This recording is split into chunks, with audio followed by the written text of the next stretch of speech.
स्वागत है आप सभी का फिजिक्स प्लेटफॉर्म में। देखिए, आज हम बायोलॉजी का पार्ट स्टार्ट कर रहे हैं। क्या कर रहे हैं? आज हम बायोलॉजी का पार्ट स्टार्ट कर रहे हैं।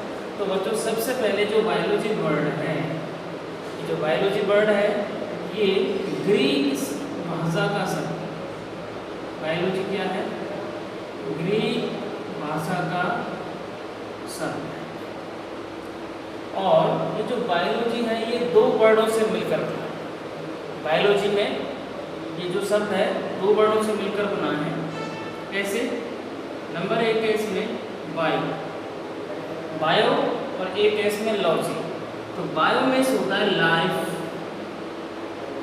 बायो मीन्स लाइफ, लाइफ को बोलते हैं सजीव। बायो मीन्स लाइफ और लाइफ मीन्स सजीव।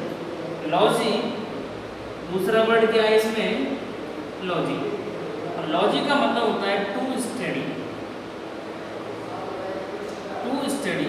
दैट मीन्स इसको बोलते हैं अध्ययन करना, अध्ययन करना। तो एक तरह से क्या बोले हम, बायोलॉजी क्या है? ग्रीक भाषा का शब्द है और ये दो वर्डों से मिलकर बना है, bio plus logy. Bio means life means सजीव, टू स्टडी अध्ययन करना। इसका मतलब है साइंस की वह ब्रांच जिसमें सजीवों का अध्ययन किया जाता है, उस ब्रांच को साइंस को क्या बोलते हैं? जीव विज्ञान। आइए बच्चों समझ में, बायोलॉजी क्या है? Which science branch that study of the life is called the biology. अब हम बात करें सबसे पहले ये जो बायोलॉजी वर्ड है ये किसने दिया? आपको क्वेश्चन आता है बच्चों, बायोलॉजी जो शब्द है सबसे पहले किसने दिया? बायोलॉजी वर्ड सबसे पहले किसने दिया? याद रखो बच्चों, लैमार्क एवं ट्रेवेनियस। बायोलॉजी शब्द सबसे पहले किसने दिया? लैमार्क एवं ट्रेवेनियस ने दिया। अब देखिए बच्चों, अब हम क्या करते हैं, जो बायोलॉजी है आपकी इसकी बहुत सारी ब्रांचेज हैं। बायोलॉजी की क्या है? बहुत सारी ब्रांचेज हैं। जैसे बात करें हम, आप बोलोगे सर बायोलॉजी की तो दो ही ब्रांच होती हैं, जूलॉजी और बॉटनी। पर ये तो उसकी क्या है?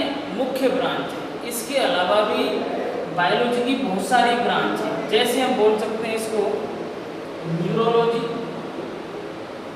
ये भी तो बायोलॉजी की ब्रांच है आपकी। न्यूरोलॉजी किसकी ब्रांच है? बायोलॉजी की है। कार्डियोलॉजी, वायरोलॉजी, पेडागोजी, ऐसी बहुत सारी जो ब्रांचेज हैं, ऐसी लगभग बायोलॉजी की 55 प्लस ब्रांचेज हैं।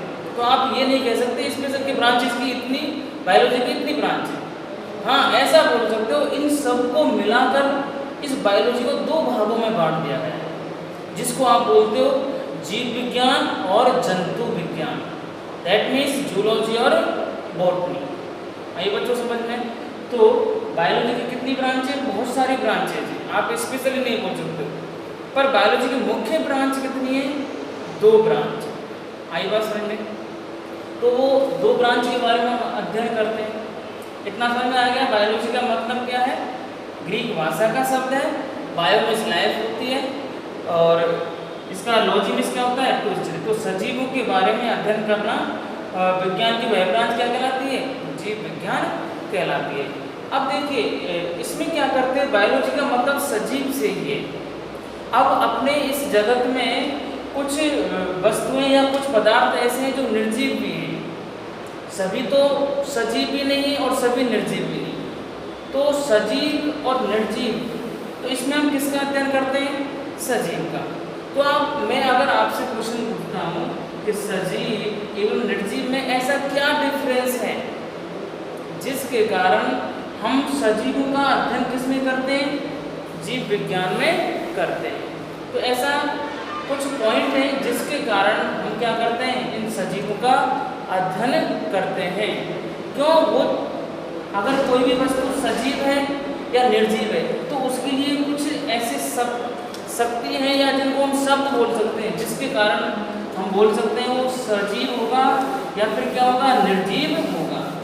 तो सजीव व निर्जीव में होने वाली कुछ क्रियाएं हैं जिसके कारण हम बोलेंगे कि वो सजीव है या फिर क्या है, निर्जीव है। तो जैसे अगर मैं सजीव होगा कोई भी क्या होगा, सजीव, तो उसमें एक बात तो सबसे पहले मानो आप, उसमें होने वाली जो घटना है ना वो श्वसन होगी। अगर वो श्वसन कर रहा है तो उस पदार्थ को क्या बोलेंगे, या उस जीव को हम क्या बोलेंगे, सजीव बोलेंगे। या फिर हम बात करें और उसका अगर पाचन हो रहा है, वो पाचन की क्रिया कर रहा है, तो भी हम क्या बोलेंगे, उसको सजीव बोलेंगे। या फिर उसमें क्या होगा, पोषण की क्रिया कर रहा है, तो भी वो क्या होगा, सजीव होगा। या फिर ग्रोथ कर रहा है वो अपनी, या वृद्धि कर रहा है। तो सजीव और निर्जीव में यही डिफरेंस है। निर्जीव में ऐसा होना कोई संभव नहीं है, हो सकता है वो इनमें से वृद्धि करे, पाचन नहीं करे, पर सजीवों में ये सारी प्रक्रियाएं होती हैं। श्वसन भी होता है, पाचन होता है, पोषण होता है, वृद्धि होती है, या उत्सर्जन होता है। क्या होता है उनमें, उत्सर्जन। इसलिए उनको हम किस में काउंट करते हैं, सजीवों में। तो सजीवों में होने वाली ये क्या है, प्रक्रियाएं हैं, या जिनको हम तंत्र बोलते हैं। आपने पढ़ा होगा जैसे वहाँ पोषण तंत्र, पाचन तंत्र, श्वसन तंत्र, तंत्र का तंत्र, ये किसमें होती है घटनाएं, सजीवों में। इसलिए हम बायोलॉजी में किसका अध्ययन करते हैं, मोस्टली सजीवों का अध्ययन करते हैं। आई बच्चों समझ में, सजीव और निर्जीव में अंतर क्या है। निर्जीवों में ये घटना होना संभव नहीं है। कम से कम सजीव और निर्जीव होने के लिए इनमें से 3 घटनाओं का होना संभव है। अगर वो इनमें से कोई भी 3 घटनाएं कर रहा है तो हम उसको सजीव बोल सकते हैं। आई समझ में डिफरेंस सजीव और निर्जीव। तो बायोलॉजी वर्ड हो गया। अब बायोलॉजी में मैंने आपको 2 मुख्य ब्रांच बताई। कितनी बताई, बायोलॉजी की 2 मुख्य ब्रांचेज हैं अपनी। नंबर 1 आती है आपकी बॉटनी। नंबर 1 क्या होती है आपकी, बॉटनी। नंबर 2 आपकी होती है जूलॉजी। बॉटनी का मतलब होता है वनस्पति विज्ञान। बॉटनी का मतलब क्या है, वनस्पति विज्ञान। बॉटनी का मतलब क्या होता है, वनस्पति विज्ञान। और जूलॉजी का मतलब होता है जंतु विज्ञान। आई बच्चों समझ में। तो वनस्पति विज्ञान और एक होती है आपकी जंतु विज्ञान। तो देखो वनस्पति विज्ञान में क्या करते हैं हम, नाम से पता चला वनस्पति मतलब पेड़ पौधों से संबंधित है। तो इसमें हम किसका अध्ययन करते हैं, to study plants. To study plants, जो प्लांट्स होते हैं अपने, उसका अध्ययन बायोलॉजी के किस ब्रांच में किया जाता है, वनस्पति विज्ञान में किया जाता है। अब और एक बात आपसे और पूछे कि इस विज्ञान का जनक कौन है। क्वेश्चन पूछे आपसे वनस्पति विज्ञान का जनक किसे कहा जाता है, तो आपको एक वैज्ञानिक का नाम याद रखना है बच्चों। उसका नाम है थियोफ्रेस्टेटस। थियोफ्रेस्टस। वनस्पति विज्ञान का जनक किसे कहा जाता है, थियोफ्रेस्टस को कहा जाता है। क्यों कहा जाता है इसको, देखो इस थियोफ्रेस्टस ने क्या किया था, एक बुक लिखी थी। क्या लिखी थी इसने, एक बुक। और उस बुक का नाम क्या है आपका, बुक का नाम है हिस्टोरिया ऑफ प्लांटेरम। थियोफ्रेस्टस वैज्ञानिक ने क्या किया, एक बुक लिखी थी हिस्टोरिया ऑफ प्लांटेरम। इसमें उसने क्या किया था, 500 जो पेड़ पौधे हैं, वनस्पति हैं, 500 प्रकार की वनस्पति का वैज्ञानिक नाम दिया था। इसीलिए इसको विज्ञान का जनक कहा जाता है। बाकी काम तो और बहुत सारे वैज्ञानिकों ने किया था इस पर इसने बहुत एक अच्छा काम किया। जो वनस्पति है उसका वैज्ञानिक नाम जो दिया गया है, वैज्ञानिक नामकरण का जनक जो है, वो 5 से पेड़ पौधों पर इसने क्या की थी, खोज की थी, उनका अध्ययन किया था। तब जाके हम क्या बोलते हैं, इसे वनस्पति विज्ञान का जनक कहते हैं। इसका अध्ययन उसने अपनी बुक में लिखा गया है, हिस्टोरिया ऑफ प्लांटेरा। आइए बच्चों समझ में, तो ये है आपका वनस्पति विज्ञान। अब मैं बात करता हूँ थोड़ा जंतु विज्ञान पर। तो जंतु विज्ञान आपसे नाम से पता चल रहा है, इसमें किसका अध्ययन करते हैं हम, टू स्टडी एनिमल्स। एनिमल्स में इसमें जानवरों का अध्ययन किया जाता है। तो विज्ञान की या बायोलॉजी की वह ब्रांच जिसमें एनिमल्स का अध्ययन किया जाता है, वो क्या होती है आपकी जंतु विज्ञान। अब जैसे इसमें हमने बोला था वनस्पति विज्ञान का जनक किसे कहा जाता है, थियोप्रेस्टस को। इसी प्रकार अगर मैं बात करूं जंतु विज्ञान की, तो इसका जो जनक है, किसका, जंतु विज्ञान का जनक, जंतु विज्ञान का जो जनक है उसे कहा जाता है आपका अरस्तु। किसे कहा जाता है, जंतु विज्ञान का जनक अरस्तु को कहा जाता है। क्यों कहा जाता है, इसने भी एक बुक लिखी थी आपकी। अरस्तु ने कौन सी बुक लिखी थी, हिस्टोरिया ऑफ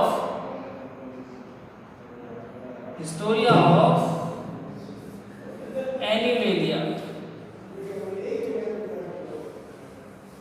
अरस्तु ने कौन सी बुक लिखी थी, हिस्टोरिया ऑफ एनिमेलिया। उसमें इसने क्या किया था, इसने तो 500 वनस्पति जो थी उसका वैज्ञानिक नाम दिया था। इसने क्या किया था, 500 प्रकार के जो जीव जंतु हैं उनका वैज्ञानिक नाम दिया था। तब जाके इसको कहा गया कि यह जंतु विज्ञान का क्या है, जनक है। तो इसमें इसने क्या काम किया, 500 प्रकार के जो जीव जंतु हैं, जानवर हैं, जीव जंतुओं का इसने क्या किया था, वैज्ञानिक नाम दिया था, वैज्ञानिक नामकरण किया था इसने। इसलिए इसको हम क्या बोलते हैं, जंतु विज्ञान का जनक। हम भी एक जंतु जानवरों में आते हैं, इसलिए जैसे इसने नामकरण कैसे किया, जैसे मनुष्य का आपने नाम सुना होगा होमोसेपियंस, मनुष्य का जो वैज्ञानिक नाम है होमोसेपियंस, तो उसे भी इसी ने दिया था। इसने बहुत सारे जैसे 500 प्रकार के जीव जंतुओं का नाम दिया था, इसीलिए इसको क्या बोलते हैं, अरस्तु। अब एक क्वेश्चन और आता है कि सर मोस्टली बायोलॉजी का जनक कौन है। जैसे बात करें वनस्पति विज्ञान का जनक थियोप्रेस्टस हो गया, और जंतु विज्ञान का जनक आपका अरस्तु हो गया। पर क्वेश्चन आपको आता है बायोलॉजी का जनक कौन है। तो याद रखना है बच्चों आपको, अब इनमें से क्या हुआ था, जैसे ये वनस्पति थी, इसका नामकरण तो एक इतना टफ काम नहीं था, पर ऐसा माना जाता है जीव जंतुओं की कितनी प्रजातियां हैं उनका नाम देना एक बहुत बड़ी एक उपलब्धि है। इसी कारण से हम या जो अपने लॉजिक कहता है वो क्या कहता है, इस अरस्तु को ही जीव विज्ञान का जनक माना जाता है। आइए बच्चों समझ में आया क्यों माना जाता है, क्योंकि ये काम टफ था। जीव जंतुओं का नाम देना, बहुत सारी प्रजाति होती है, बहुत सारे उसमें वर्ग होते हैं, तो इसलिए टफ काम माना गया। टफ के कारण इस बायोलॉजी जीव विज्ञान का जनक किसे कहा जाता है, अरस्तु को कहा जाता है। आइए बच्चों समझ में, हाँ ये आप बोलोगे सर ये अरस्तु कौन था, ये वही अरस्तु है जिसको बोलते हैं महान सिकंदर का गुरु। सिकंदर के गुरु का नाम क्या था, अरस्तु, वही वाले अरस्तु। अब हम और भी इसमें थोड़ी चर्चा करते हैं इसकी, जैसे कुछ और भी ब्रांचेज हैं उसके जनक एग्जाम में आ जाते हैं, तो इसको आप स्क्रीनशॉट लेना चाहते हो तो ले सकते हो।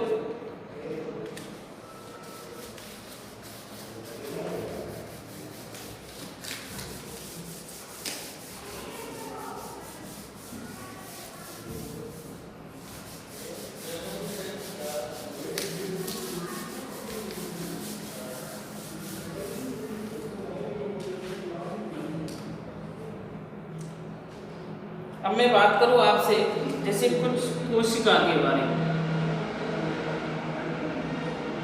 सेल। कोशिका का मतलब ऐसे कहा जाता है भाई जीव की ये क्या है, एक मूलभूत इकाई है। मूलभूत इकाई, मूलभूत इकाई क्या है, किसी भी जीव की कोशिका है। इसे शरीर की क्रियात्मक एवं संरचनात्मक क्या बोलते हैं, इकाई बोलते हैं। तो किसी भी जीव की संरचनात्मक एवं क्रियात्मक इकाई है। क्यों? क्योंकि शरीर अपना बहुत सारी छोटी छोटी कोशिकाओं से मिलकर बना हुआ है। अब बात ये आती है कि जो कोशिका है किसी भी जीव की मूलभूत इकाई कैसे है, क्यों है ये? अगर हम इसकी बात करें, क्यों माना जाता है कोशिका को सबसे छोटी इकाई, जिससे क्या बनता है, अपना शरीर बनता है। तो इसके लिए क्या होता है, जैसे स्टार्टिंग में क्या हुआ था, अंडा होता है जो अपना, अंडे के निषेचन के बाद जो एग होता है, अंडे के निषेचन के बाद किसका निर्माण होता है, कोशिका का निर्माण होता है। अंडे के निषेचन के बाद किसका निर्माण होता है, कोशिका का निर्माण होता है। तो क्या होता है, जो अंडा था आपका, वो अंडे का क्या हुआ, निषेचन हुआ, मतलब इसका विभाजन हुआ। इस अंडे का विभाजन हो गया, तो ये क्या है, बहुत सारे छोटे छोटे अंडों में ये एक कोशिका थी, मान लो एक ये क्या है, अंडे की एक कोशिका।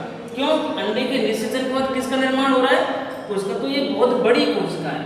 तो इसका जैसे विभाजन होगा कोशिका का, तो उस विभाजन से बहुत सारी छोटी छोटी कोशिकाएं और बन जाती हैं। बहुत सारी छोटी छोटी क्या बन जाती हैं, आपकी कोशिकाएं, जिसको बोलते हैं कोशिका विभाजन। क्या बोलते हैं इसको, कोशिका विभाजन। कोशिका विभाजन आप वैसे आगे पढ़ोगे, दो प्रकार का होता है, अर्धसूत्री विभाजन और समसूत्री विभाजन। कोशिका का विभाजन कितने प्रकार से होता है, अर्धसूत्री विभाजन और समसूत्री विभाजन। अब क्या होता है, वापस से जब ये छोटी छोटी कोशिकाएं मिल जाती हैं तो एक बड़ी कोशिका बना लेती हैं। क्या बना लेती है, फिर से कोशिका बना लेती हैं जुड़ के। आई बच्चों समझ में? तो जैसे ही कोशिका बन जाती है, बहुत सारी कोशिकाओं से मिलकर किसका निर्माण होता है, ऊतक। कोशिका मिलकर क्या बनाते हैं, ऊतक, जिसको बोलते हैं tissue.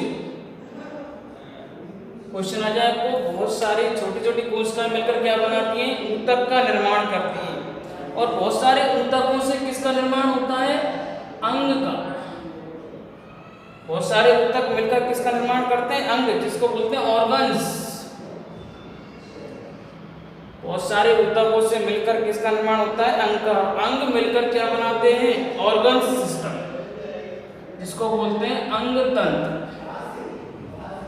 Organ system. Organ system. तो सबसे पहले क्या हुआ, कोशिका बनी, कोशिका मिलकर क्या बनाती है, ऊतक बनाती है, ऊतक मिलकर क्या बनाते हैं, अंग बनाते हैं, और अंग मिलकर बहुत सारे अंग मिलकर क्या बना देते हैं, अंग तंत्र, जिसको बोलते हैं ऑर्गन सिस्टम। इसी को हम बोलते हैं, फिर अंग तंत्र जैसे मिल जाएंगे तो फिर क्या बन जाएगा, शरीर बन जाएगा, बॉडी बन जाएगी। आई बच्चों समझ में? तो क्या हुआ, सबसे पहले क्या होता है, अंडे के निषेचन के बाद कोशिका का निर्माण होता है, कोशिका का फिर विभाजन होता है, कोशिका छोटे छोटे कोशिकाओं में बढ़ जाती है, जिससे एक बड़ी कोशिका का निर्माण होता है। बहुत सारी कोशिकाएं मिलकर ऊतक का निर्माण करती हैं, और ऊतक मिलकर किसका निर्माण करते हैं, अंग का। अंग मिलकर बहुत सारे अंग, जैसे अपने अंग, जैसे वही श्वसन तंत्र हो गया, पाचन तंत्र हो गया, ये क्या है, अपने अंग हैं। इन सभी को मिलाकर क्या कहा जाता है, मानव का शरीर कहा जाता है। तो इस प्रकार से अपने तंत्र हैं, जैसे पाचन तंत्र हो गया, पाचन तंत्र, श्वसन तंत्र, परिसंचरण तंत्र,